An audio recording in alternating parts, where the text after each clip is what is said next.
Assalamualaikum warahmatullahi wabarakatuh. Alhamdulillahirabbil alamin.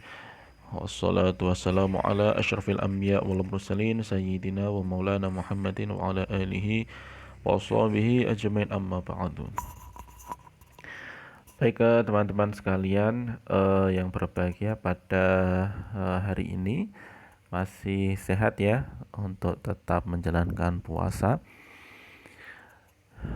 Kali ini kita akan membahas tentang lanjutan perkuliahan kita.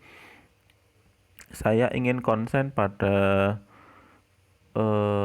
komunikasi nonverbal ya.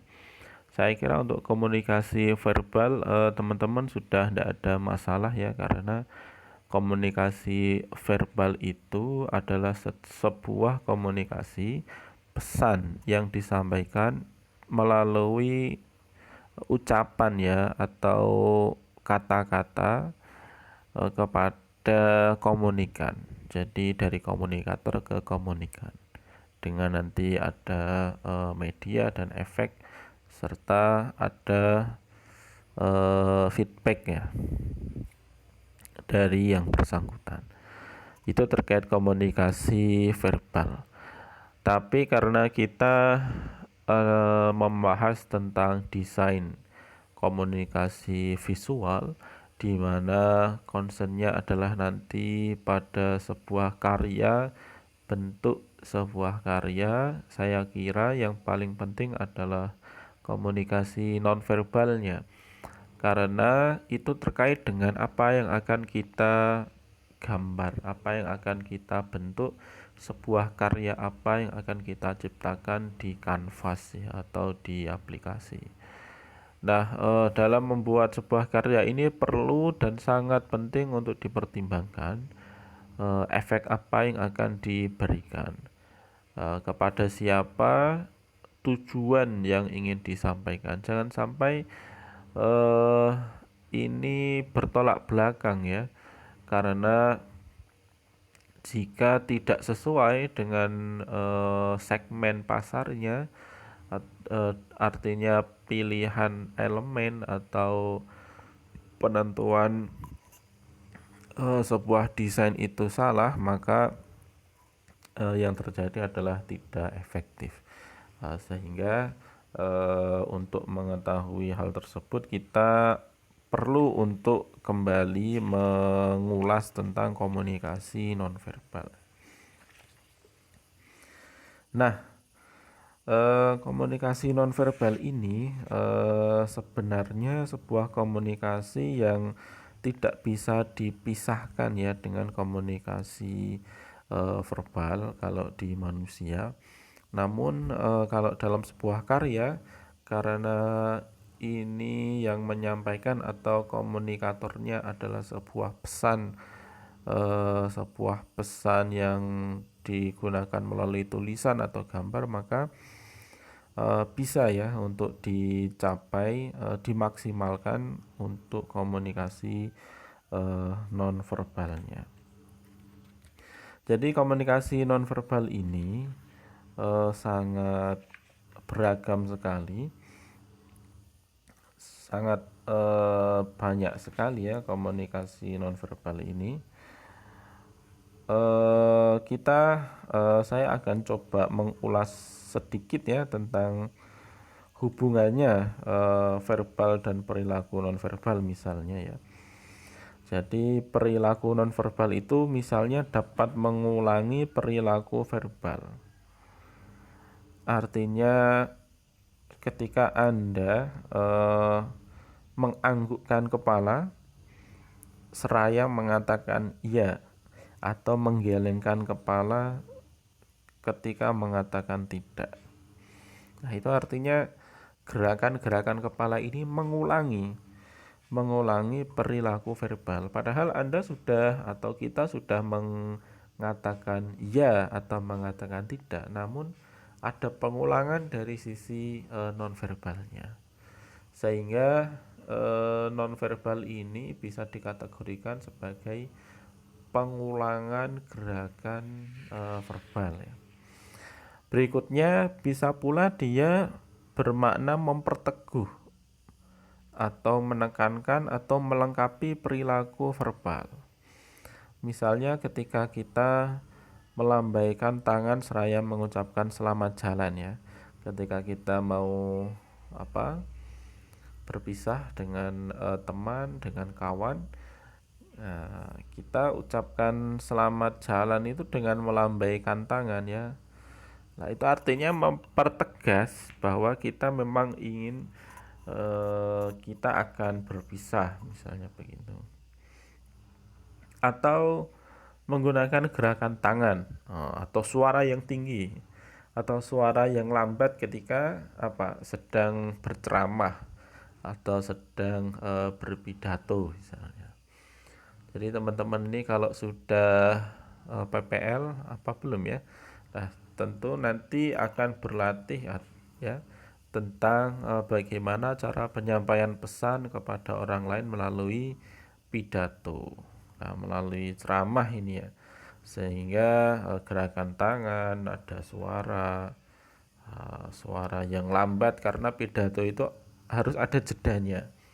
Kita harus memberikan waktu kepada lawan bicara untuk mencerna apa yang kita sampaikan. Jangan seperti orang membaca ya. Seperti menjelaskan lah kalau kalian presentasi, nah itu kan beberapa hal-hal penting. Kalau ada poin-poin yang memang dirasa cukup sulit untuk difahami secara cepat, maka kasihlah beberapa jeda. Nah, itu untuk menekankan bahwa satu ini penting, dua mempermudah. Artinya ini tadi ya, kembali bahwa perilaku nonverbal itu bisa memperteguh, menekankan atau melengkapi perilaku verbal. Sama ya, sebuah desain nanti pun juga begitu. Dia bisa memperteguh atau menekankan tentang sesuatu. Jadi pemilihan warna misalnya, kenapa background ketika orang sedang berjuang itu kadang digambarkan dengan ada bendera merah putihnya, kemudian ada cucuran keringat yang keluar di wajahnya misalnya. Itu sebuah desain-desain yang ingin mengatakan untuk memperteguh atau menekankan pesan yang akan disampaikan.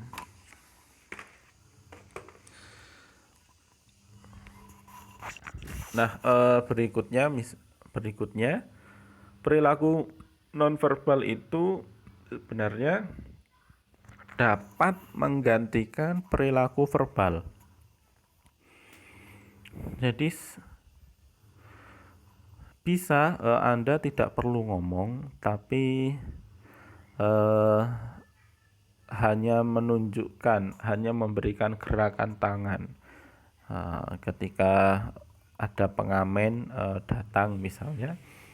Kalian kan biasanya tinggal melambaikan tangan ya, itu artinya tidak misalnya kalau di jalan-jalan. Jadi tanpa perlu ngomong, perilaku nonverbal itu bisa menggantikan perilaku verbal ya. Bisa pula perilaku nonverbal itu meregulasi perilaku verbal.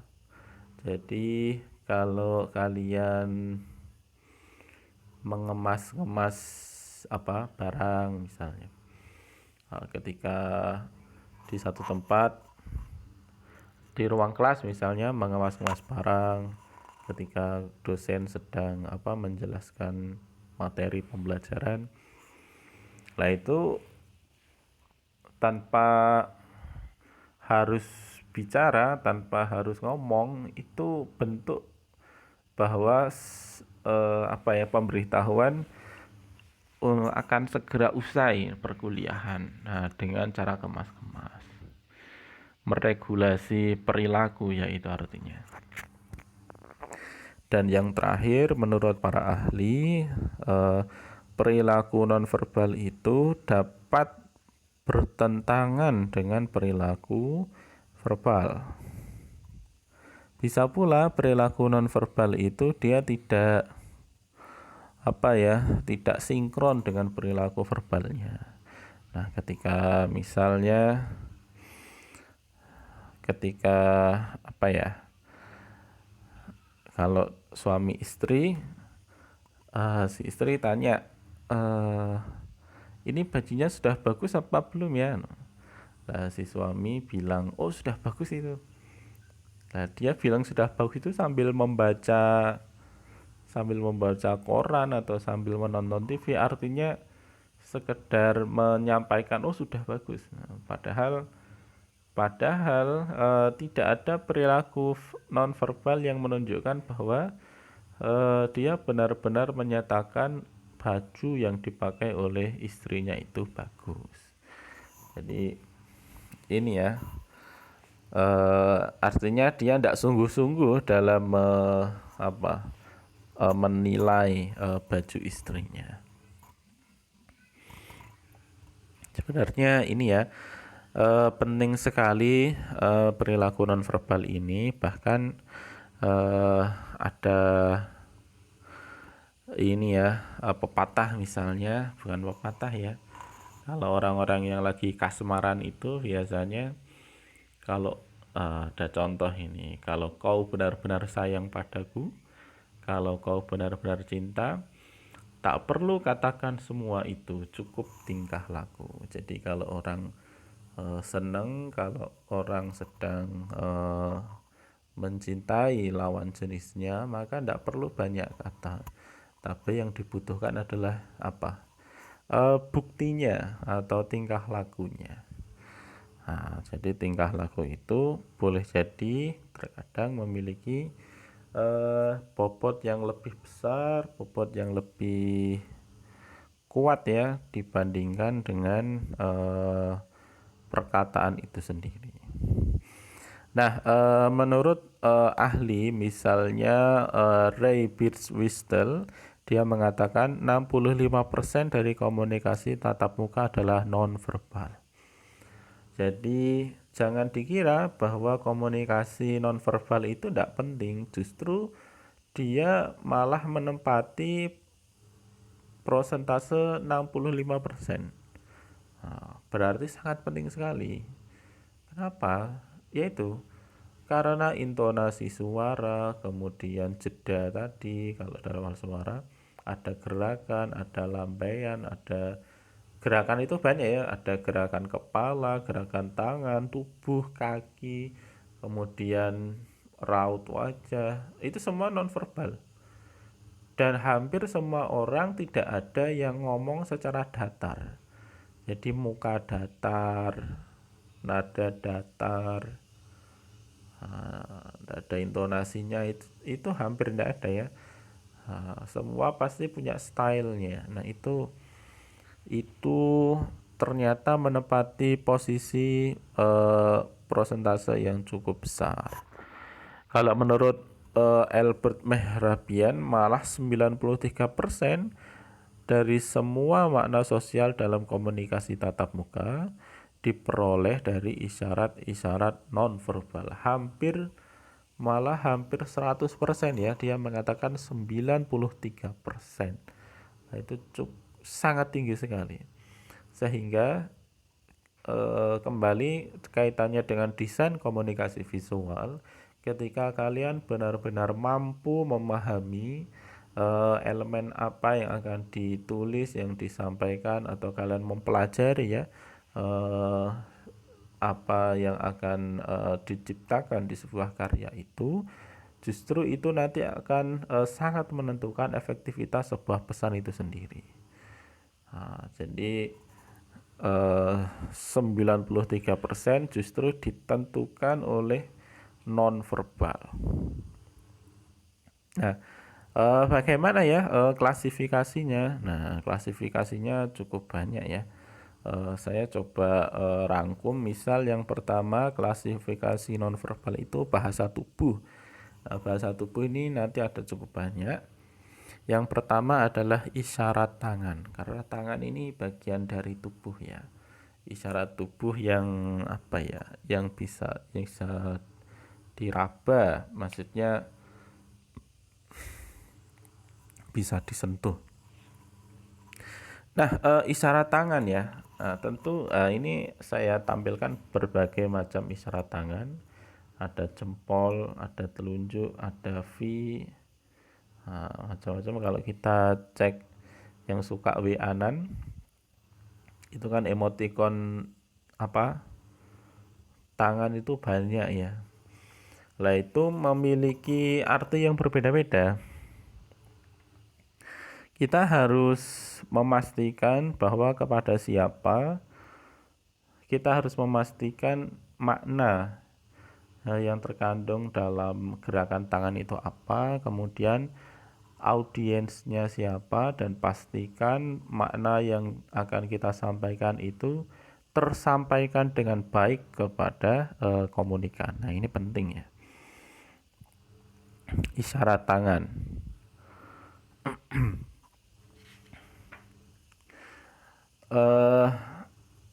Misalnya ya, isyarat tangan ini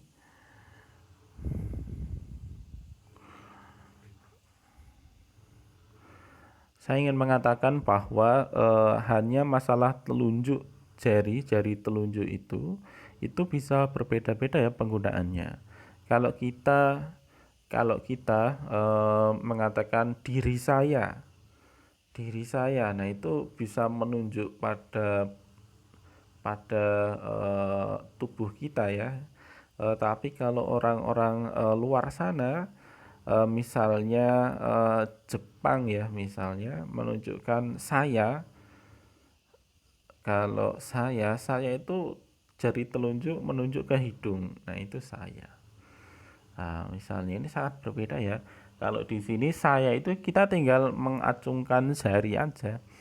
Jari telunjuk kalau di kelas misalnya siapa yang ingin berbicara, nah tinggal tunjuk jari. Nah, itu sebagai tanda bahwa oh ini saya.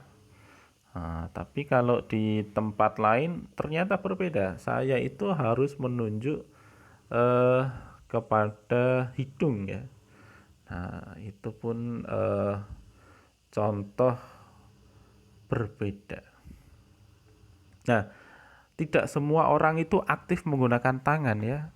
Jadi kita harus tahu penggunaan jari-jari ini, misalnya ya untuk orang-orang Prancis, Itali, Spanyol dan Arab. Oh, ini sangat aktif ya. Ini contoh-contoh masyarakat yang aktif menggunakan tangan mereka sebagai pelengkap dalam sebuah komunikasi. Nah, lah terus ada ndak ya yang sama sekali ndak pakai? Oh, ada. Suku Indian. Jadi ada suku-suku tertentu yang sama sekali tidak menggunakan gerakan tangan dalam komunikasi. Suku Indian di Bolivia, karena iklim di sana itu memang dingin, sejuk ya, mereka meletakkan tangannya itu di bawah syal atau di selimut, atau tangannya diletakkan di jaket gitu ya, karena dingin. Sehingga mereka lebih mengandalkan ekspresi wajah dan mata untuk berkomunikasi. Walhasil untuk kalangan tertentu boleh jadi acungan jempol, kemudian tunjuk jari, atau macam-macam ya. Ini tidak bermakna sama sekali karena memang eh, apa ini mereka tidak menggunakannya, atau mereka eh, tidak terbiasa, tidak memiliki pemahaman yang sama dengan apa yang disampaikan oleh komunikator. Nah, ini harus benar-benar dipastikan. Kalau kalian membuat desain dakwah misalnya, ya harus dipastikan dong apakah sasaran atau mad'unya itu dia memahami tidak dengan telunjuk, dengan jempol, dengan gerakan-gerakan yang lainnya.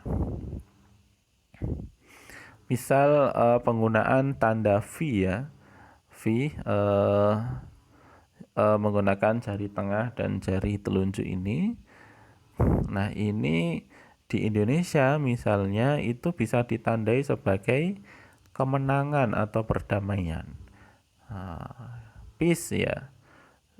artinya perdamaian. Jadi kalau kalian ingin damai, tidak ingin ada pertikaian, ya, silahkan menggunakan simbol simbol tangan tadi ya, yang peace tadi itu, isyarat. Tapi akhir-akhir ini bisa pula simbol ini jadi apa ya?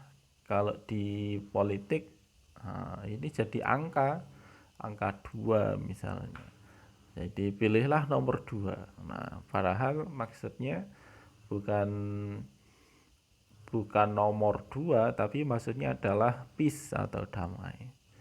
Nah, tapi kalau di negara lain misalnya di barat, V itu dimaknai, isyarat V itu dimaknai dengan kemenangan atau victory.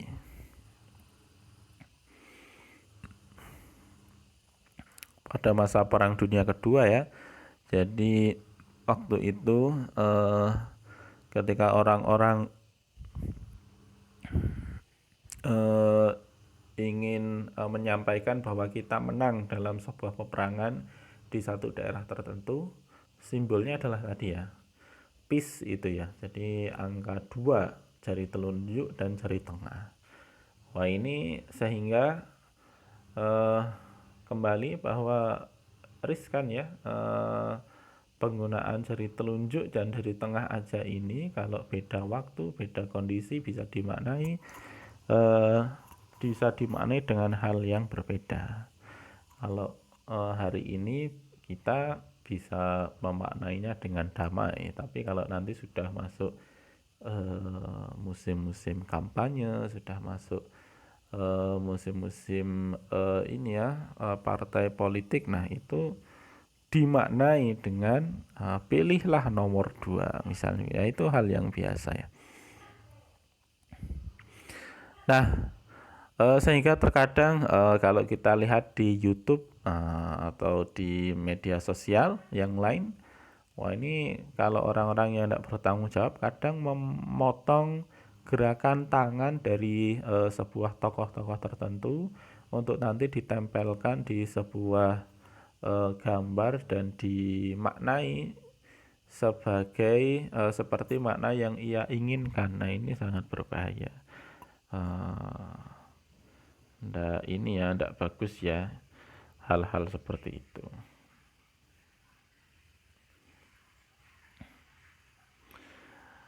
Nah, penggunaan isyarat tangan dari budaya satu dengan budaya lain itu sangat berbeda ya, meskipun di beberapa negara misalnya telunjuk digunakan untuk menunjukkan sesuatu, tapi hal itu bisa jadi tidak sopan di Indonesia, seperti halnya banyak di Timur Tengah atau di Timur Jauh ya. Jadi telunjuk itu tidak semua orang pakai. Misalnya apa? Kalau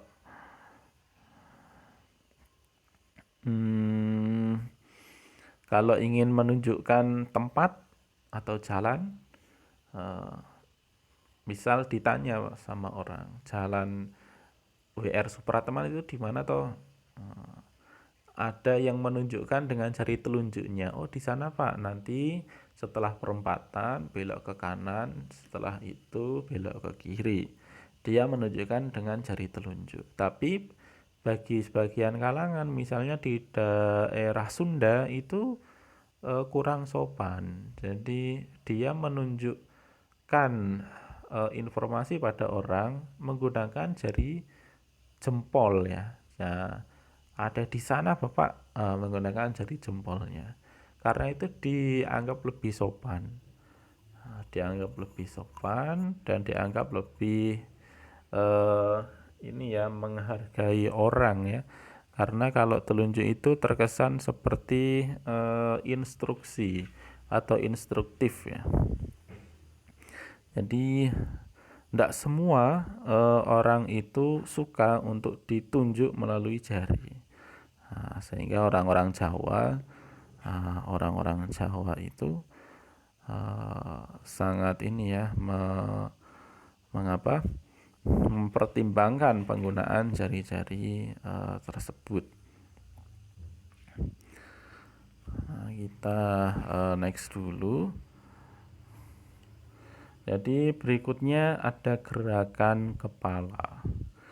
Nah, gerakan kepala ya, gerakan kepala pun juga berbeda-beda. Di beberapa negara misalnya anggukan kepala malah berarti tidak. Kalau di kita mengangguk itu kan artinya iya. Kamu sudah makan atau belum misalnya? Kita mengangguk artinya ya, saya sudah. Tapi justru kebalikan, di negara lain mengangguk itu bermakna tidak. Dan menggelengkan kepala itu bermakna iya. Nah, ini repot ini ya. Padahal di kita menggelengkan kepala itu bermakna tidak. Nah, ini kalau ada orang yang bertemu karena tidak paham budaya, nanti bisa jadi miskomunikasi. Misalnya ini ya, ada cerita orang India. Nah, orang India itu kan kalau menggelengkan kepala artinya iya, tapi kalau mengangguk artinya tidak. Kebalikan dengan kita. Nah, ada cerita kalau pernah ada seorang pria Indonesia itu meninggalkan Bombay ya, atau Mumbai untuk kembali ke Indonesia. Ketika di bandara, sampai di bandara kan di ini ya, ada taksi, ada yang kuli yang membawakan barangnya dari taksi menuju ruang tunggu bandara atau di lounge. Nah, dia sebagai ucapan terima kasih, orang Indonesia itu kasih uang ke dia. Ya misal uangnya $5 lah ya, dikasih $5.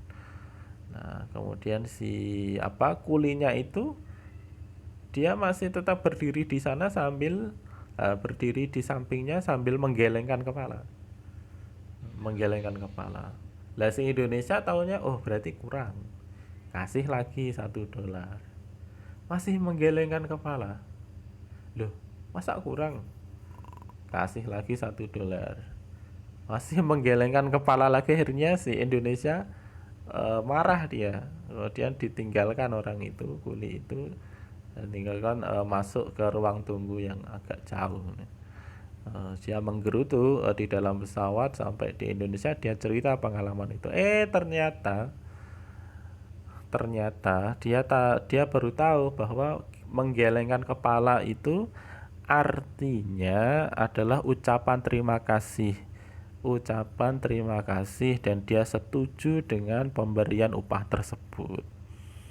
Nah, itu kan berbeda ya. Kalau Indonesia menggelengkan kepala itu artinya tidak cukup ya, atau kurang banyak. Nah, itu repot itu. Ternyata kalau di India menggelengkan kepala itu sudah cukup apa yang ingin diberikan, yang telah diberikan misalnya. Nah, itu cukup banyak. Nah, sehingga gerakan kepala itu juga bisa mengecoh ya kalau kita tidak paham tentang budaya setempat. Nah, itu juga perlu jadi pertimbangan. Kemudian kita next, berikutnya adalah postur tubuh dan posisi kaki.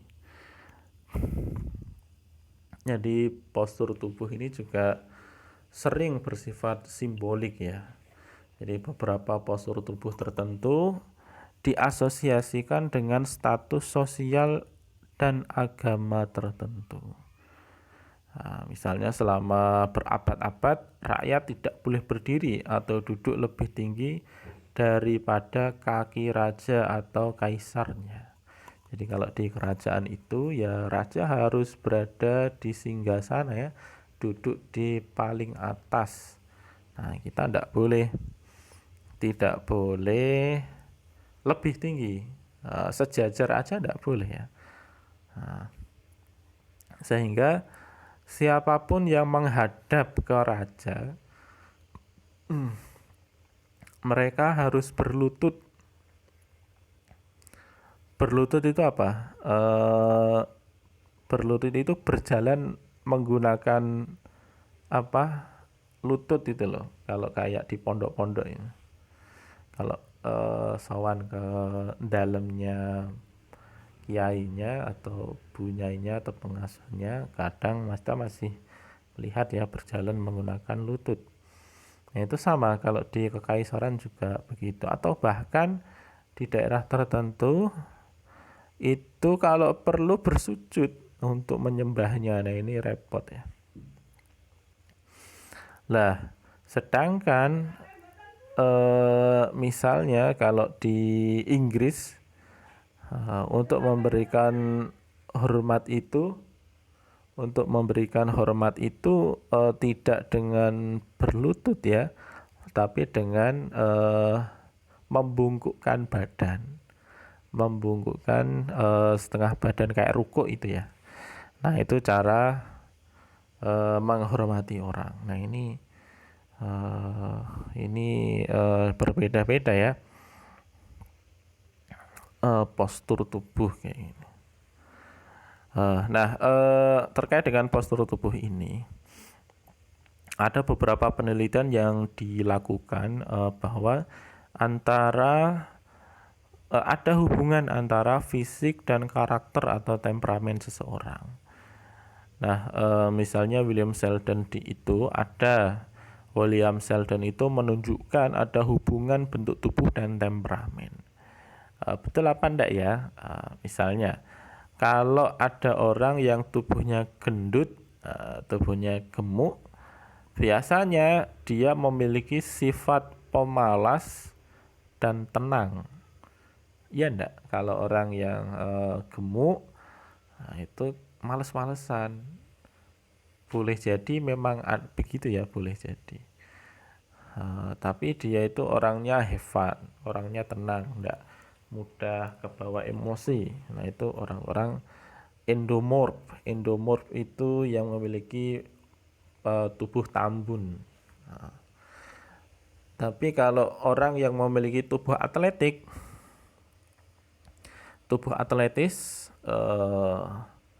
mesomorf, dengan sifat asertif dan kepercayaan diri. Jadi kalau tubuhnya atletis, kalau kalian suka olahraga, ini biasanya punya kepercayaan yang lebih ya, lebih percaya diri dibanding dengan orang yang tidak atletis. Coba aja kalau tidak percaya ikut fitness selama 3 bulan, nah itu menambah kepercayaan diri.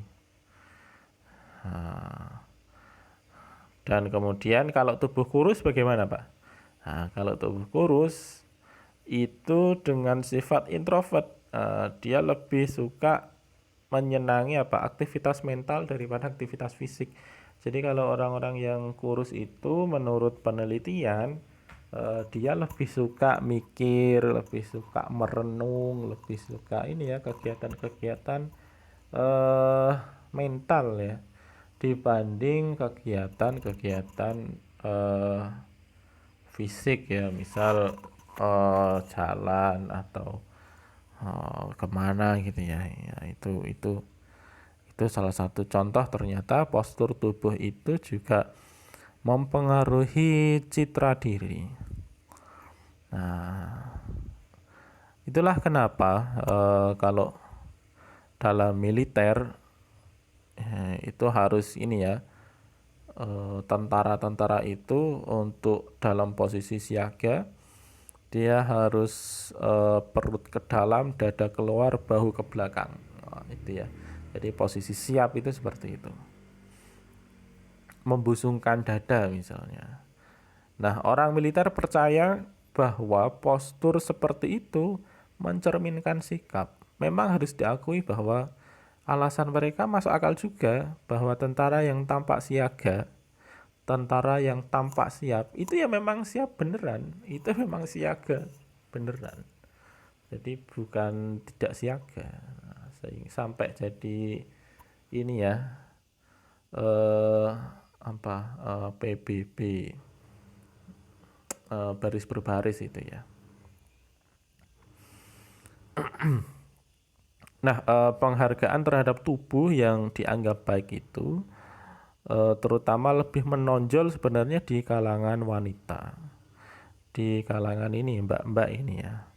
Jadi banyak para wanita ini berusaha untuk memiliki tubuh yang ideal, tubuh yang ramping ya. Dengan cara misalnya sedikit melakukan sedikit makan dan banyak melakukan olahraga. Nah, karena orang-orang wanita atau mahasiswi lah ya, ini masih beranggapan postur tubuh itu menjadi hal yang penting. Misalnya untuk menarik perhatian atau memang meyakini bahwa kondisi ideal dari seorang wanita itu ya ini ya dengan kondisi yang ramping.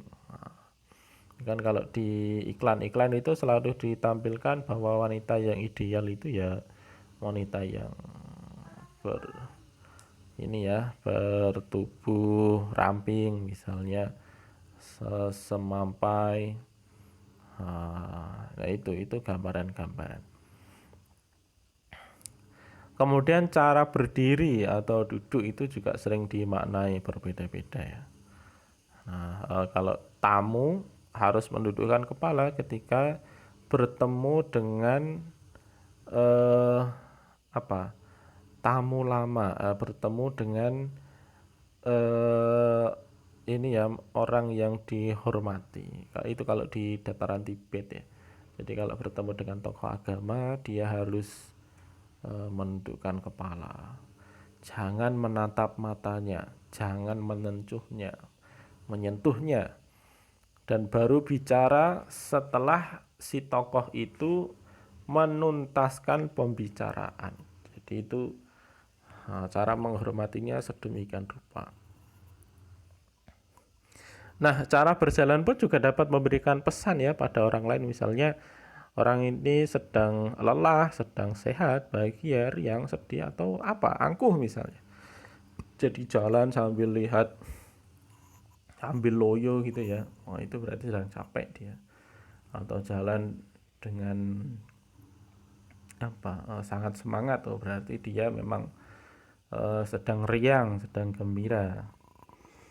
Nah, jadi macam-macam ini ya.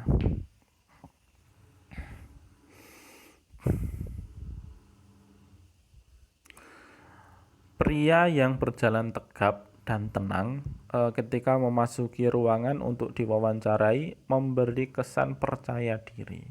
Jadi kalau kalian nanti kerja, nah, harus ini ya tegap, harus tegas dalam berjalan, jangan tolah-toleh kiri kanan untuk memberikan kesan bahwa saya siap untuk bekerja di perusahaan Bapak misalnya begitu.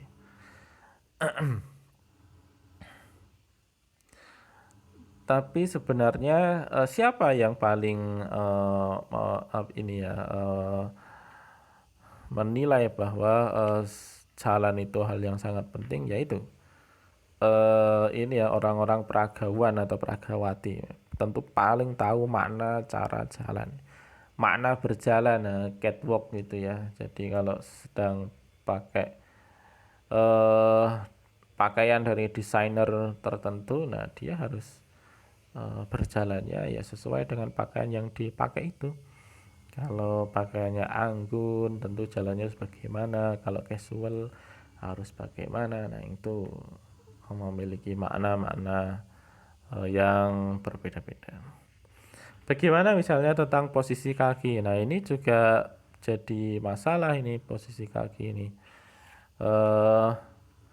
Misalnya ya, Kalau di Jawa itu sebagian besar memandang bahwa posisi kaki, ya posisi salah satu kaki yang ditaruh di kaki lain, nah itu dianggap tidak sopan. Pasti gimana? Disilangkan gitu ya. Ketika kalian duduk dan menyilangkan kaki, bahasa Jawa itu jegrang atau apa bahasa di sini ya. Itu kayak di warung-warung gitu ya, itu tidak sopan. Tapi kalau di Jambi misalnya, itu tidak apa-apa.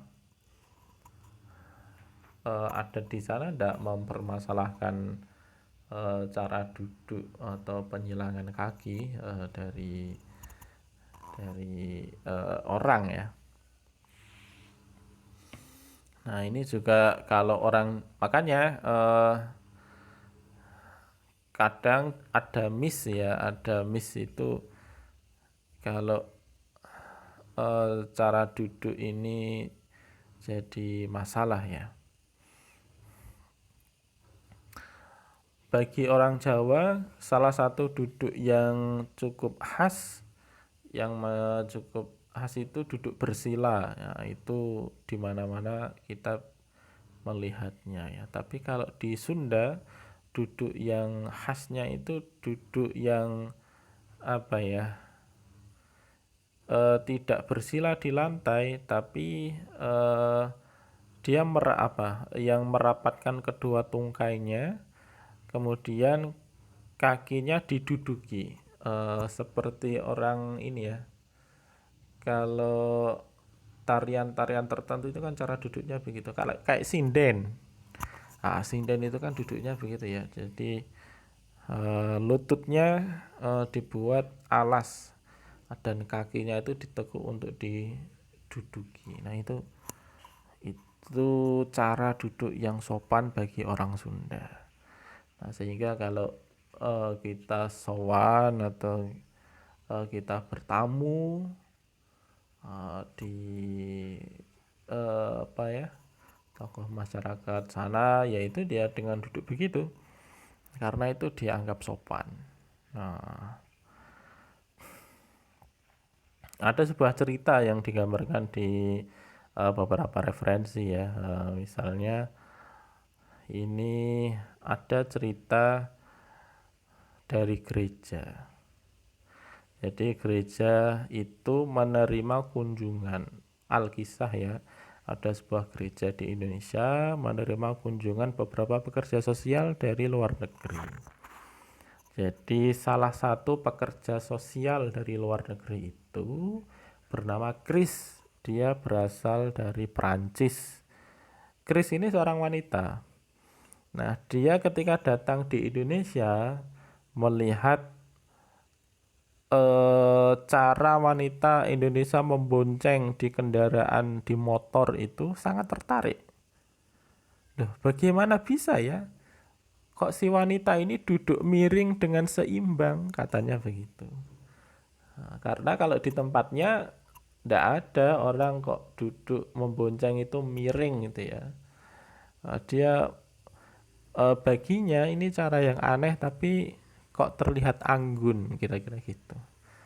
Jadi duduknya miring. Nah, kalau ibu-ibu kan begitu ya, kalau naik motor, nah itu duduknya miring. Nah, satu ketika salah satu dari panitia di gereja itu menjemput Chris untuk diantarkan, atau ini ya, ada satu kegiatan tertentu. Dijemputnya pakai motor, dijemput oleh Pak Bambang. Nah, itu pakai motor. Nah, setelah dijemput, rupanya si Chris ini ingin mempraktekkan cara duduk wanita, cara duduk ini ya, yang ada di Indonesia, cara membonceng ini ibu-ibu yang ada di Indonesia. Nah, dia akhirnya nirulah dia bonceng yang ada di Indonesia. Nah, ketika sudah jalan sama Pak Bambang pakai motor, Pak Bambang ketika di jalan itu terheran-heran, Mengapa orang-orang kok di sekelilingnya itu pada lihat ya?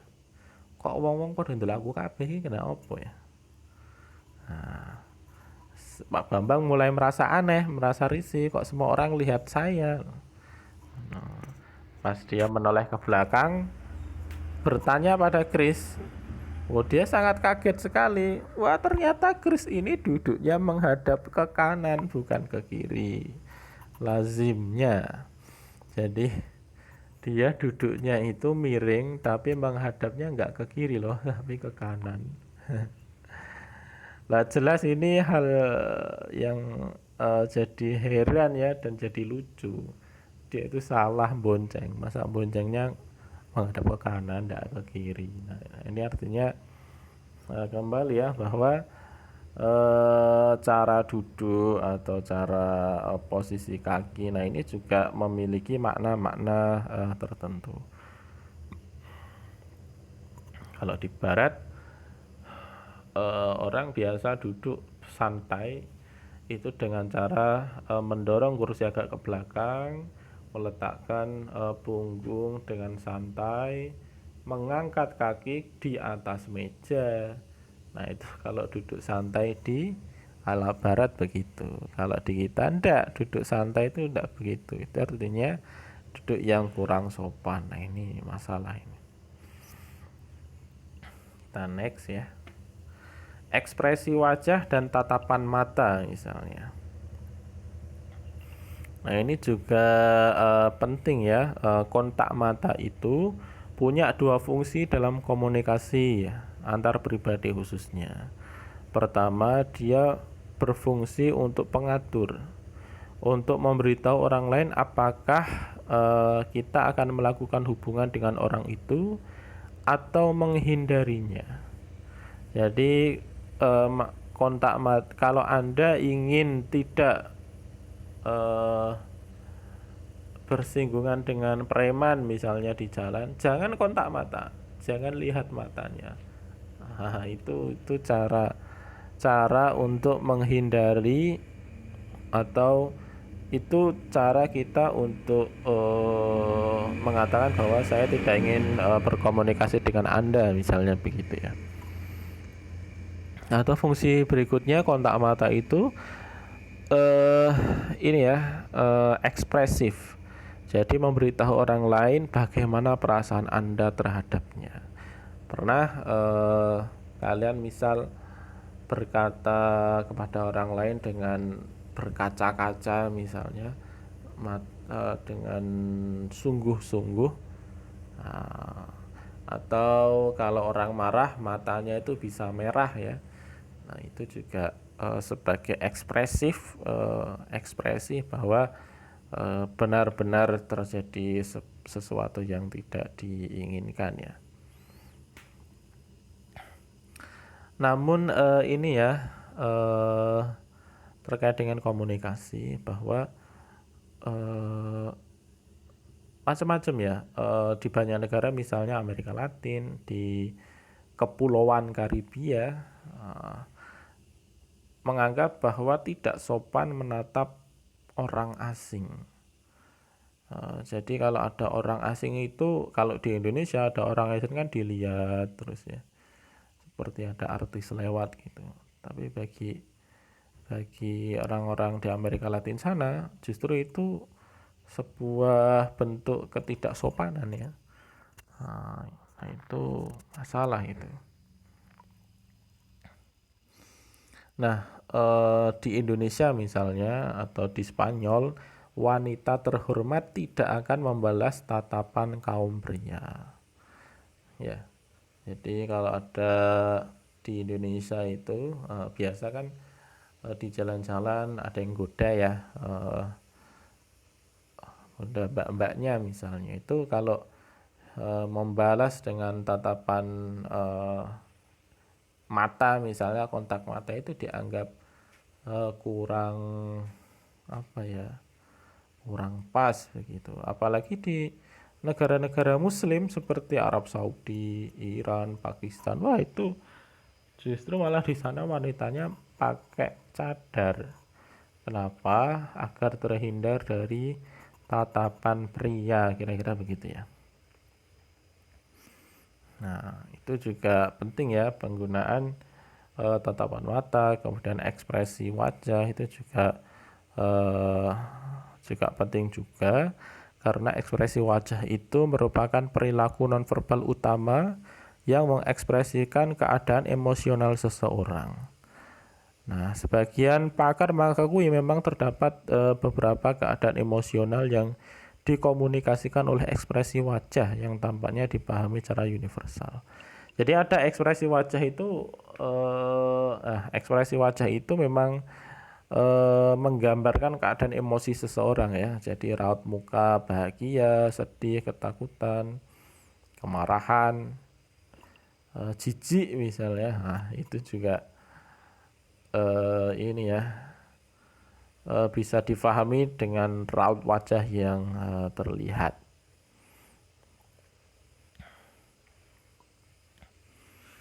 Nah, itu sudah ada penelitiannya dan itulah mengapa di emoticon itu ada wajah-wajah gambar-gambar yang bisa dimaknai secara universal tadi itu ya, yang bahagia, yang kemudian dia tersenyum, sedih itu dengan menangis misalnya, marah dengan emoticon berwarna merah. Nah, itu karena memang terdapat beberapa ekspresi wajah yang bisa dimaknai secara universal. Dan next. Kemudian berikutnya yang saya kutip adalah parabahasa ya. Apa itu parabahasa? Parabahasa itu merujuk pada aspek-aspek suara selain ucapan yang dapat difahami. Misalnya apa? Kecepatan berbicara misalnya. Jadi kalau orang bicara pada orang tua kok cepat banget, nah itu masalah nanti. Kita harus pelan-pelan, nah, ya pelan-pelan, kemudian lebih banyak mendengar daripada menjawab. Nah, berbeda kalau di kampus kita harus sebaliknya, banyak menjawab ya, karena dituntut memang aktif dalam perkuliahan. Kemudian nada, tinggi rendahnya nada itu juga termasuk parabahasa atau vokalika ya, vokalis. Jadi kalau nadanya tinggi, nadanya rendah, nah itu juga berpengaruh terhadap kesan yang diberikan di sebuah komunikasi. Kemudian volume suara, misalnya apa ya? Ada orang yang ngomong itu pakai nada tinggi terus dari awal sampai akhir. Ada orang yang ngomong itu pakai nada rendah terus pakai nada datar. Nah itu punya makna-makna yang berbeda. Kalau nada itu kan ada tinggi rendah gitu ya. Tapi kalau intensitas artinya volume suara itu hanya satu nada yang dipilih. Kalau datar datar terus. Ya, kalau tinggi ya tinggi terus gitu ya. Kemudian kualitas vokal, kejelasan. Nah, itu juga penting ya. Itu juga memiliki apa? Kesan yang berbeda. Warna suara atau dialek ya. Kalau orang Tegal, nah itu kan sangat mudah ditebak ya. Wah, ini mesti orang Tegal ini ngomongnya. Kalau orang Sunda juga sama. Itu karena pengaruh dialek. Kalau dari Jawa Timur orang Surabaya, wong-wong Surabaya. Nah, itu juga beda. Nanti ketemu Madura beda lagi. Nah, ini itu termasuk parabahasa. Ada suara serak, suara sengau, suara terputus-putus, suara gemetar, siutan, suitan, siulan, tawa, tangis, gumam. Itu masuk parabahasa ya. Karena setiap karakteristik suara ini mengkomunikasikan emosi dan pikiran kita. Misalnya suara yang apa? Terengah-engah misalnya.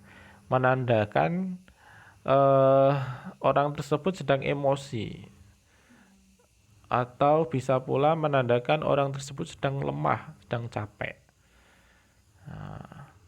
sedang kalau orang ngomongnya cepat, nah itu bisa menandakan dia dalam kondisi tegang, kondisi marah, atau kondisi takut. Nah itu juga ini ya.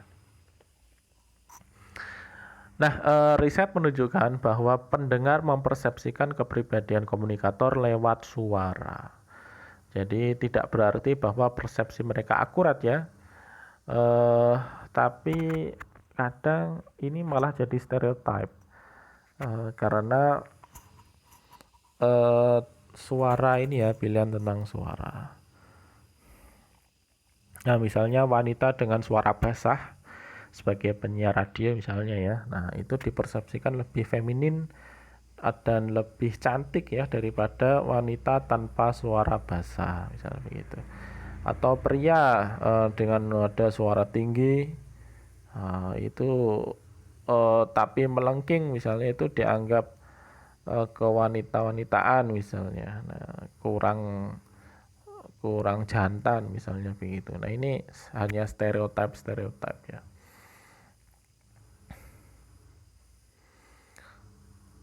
Misal salah satu kelebihan lagu kelompok Peter Pan, nah, kalau sekarang jadi Noah itu ya, itu populer pada dekade abad ke-21 di Indonesia itu karena suara penyanyinya, suaranya siapa, vokalisnya itu ya, Ariel, itu dianggap suaranya indah bagi kaum wanita. Nah ini ternyata memang terkait dengan suara ini bisa memberikan kesan-kesan yang berbeda. Berikutnya ada penampilan fisik ya.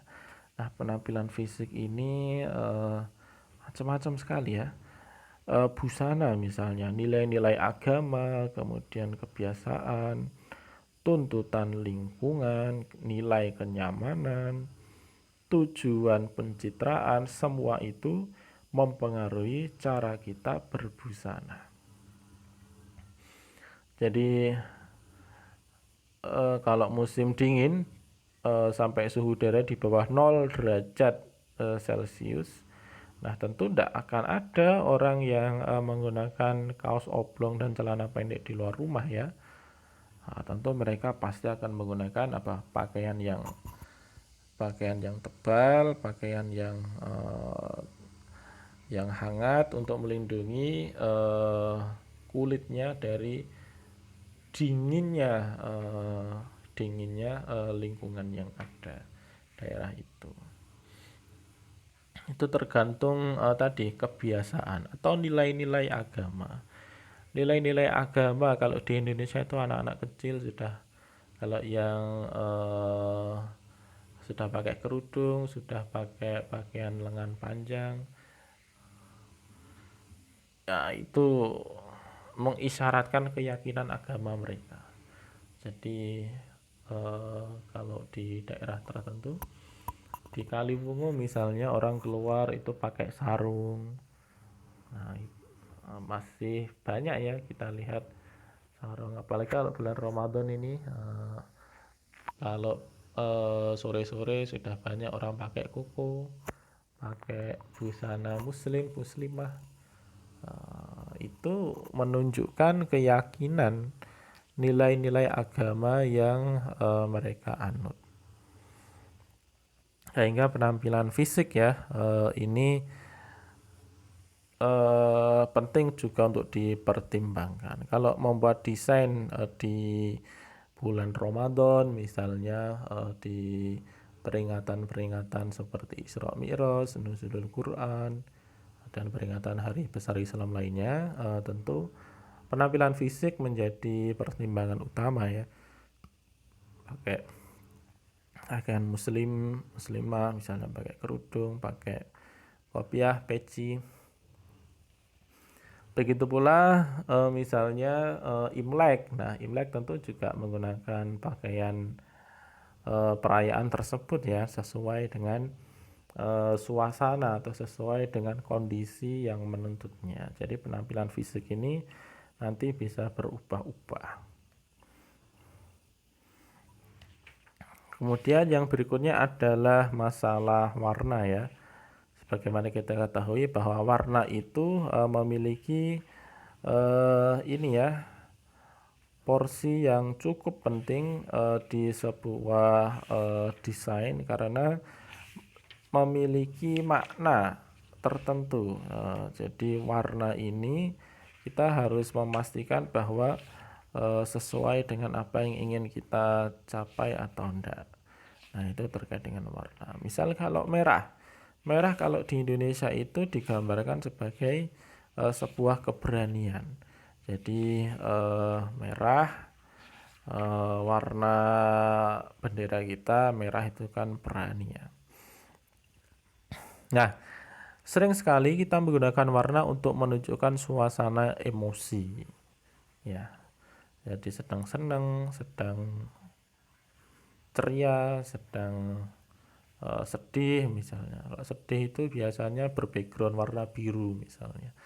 Kalau senang ceria itu antara kuning, warna-warna yang cerah. Kemudian bisa cita rasa, afiliasi politik. Ya, kalau hijau itu miliknya parpol A, kalau merah itu parpol B. Ya, kalau kuning itu parpol apa lagi. Nah, itu bisa. Atau bahkan keyakinan agama kita. Kenapa di masjid itu sering warnanya hijau ya? Nah, itu ternyata terkait dengan keyakinan agama.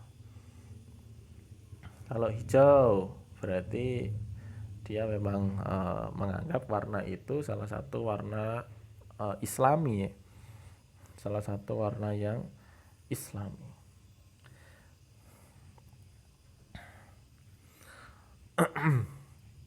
Nah, di Indonesia warna ini banyak sekali ya dimaknai oleh orang-orang tertentu. Misalnya warna merah muda, nah, itu warna yang lebih feminin.